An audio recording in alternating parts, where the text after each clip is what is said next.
નમસ્કાર, હું છું આશિષ દરજી. તમે જોઈ રહ્યા છો એસએમએ ન્યૂઝ. જોઈએ આજના સમાચાર.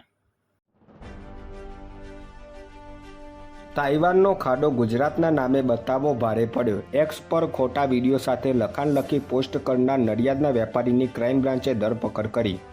સોશિયલ મીડિયામાં ખાડામાં વાહન આવે અને ફંગોળાય તેવો વિડીયો એક્સ ઉપર પોસ્ટ કરનાર સામે પોલીસે કાર્યવાહી કરી છે. કારણ કે આ વિડીયો તાઇવાનનો હતો અને તેને ગુજરાતના નામે મૂકીને ગુજરાતની શાખને ડાઘ લગાડવાનો પ્રયાસ કરવામાં આવ્યો હોવાનું સામે આવ્યું હતું. આ વિડીયો સાથે ગુજરાતનું નામ જોડતા પોલીસે આ વ્યક્તિને શોધવાની તજવીજ હાથ ધરી હતી. જેમાં વ્યક્તિ નડિયાદનું હોવાનું સામે આવતા ક્રાઇમ બ્રાન્ચે તેની ધરપકડ કરીને કાયદેસરની કાર્યવાહી હાથ ધરી છે. પોક્સો અપહરણના ગુનામાં 2 વર્ષથી ફરાર આરોપી જમીને ઘરે સૂતો હતો ને મહેસાણા એસઓજીએ ઝડપી પાડ્યો. લાડોલ પોલીસ મથકમાં 2 વર્ષ અગાઉ નોંધાયેલા અપહરણ અને પોક્સો જેવા ગંભીર ગુનામાં છેલ્લા 2 વર્ષથી પોલીસ પકડતી નાસ્તો ફરતો આરોપી બાતમીના આધારે ડીમાર્ટ સર્કલ પાસેથી એસઓજીની ટીમે ઝડપી લીધો હતો.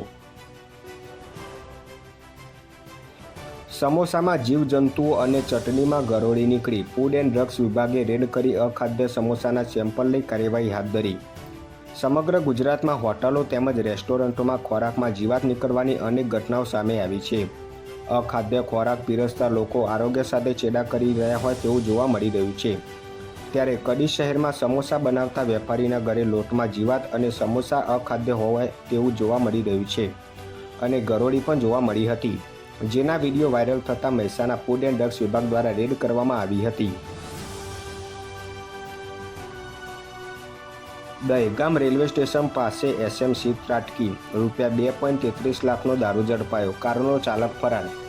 દહેગામ રેલવે સ્ટેશન પાસેના રોડ પરથી સ્ટેટ મોનિટરિંગ સેલની ટીમે પૂર્વ બાતમીના આધારે વિદેશી દારૂ ભરેલી એસયુવી કારનો પીછો કરતા ડ્રાઈવર ગાડી મૂકીને નાસી ગયો હતો. બાદમાં એસએમસી કારની તલાશી લેતા અંદરથી અલગ અલગ બ્રાન્ડની વિદેશી દારૂ બિયરનો જથ્થો મળી આવતા કુલ ₹12.33 લાખનો મુદ્દામાલ જપ્ત કરી 2 ઈસમો વિરુદ્ધ ગુનો દાખલ કરવામાં આવ્યો હતો.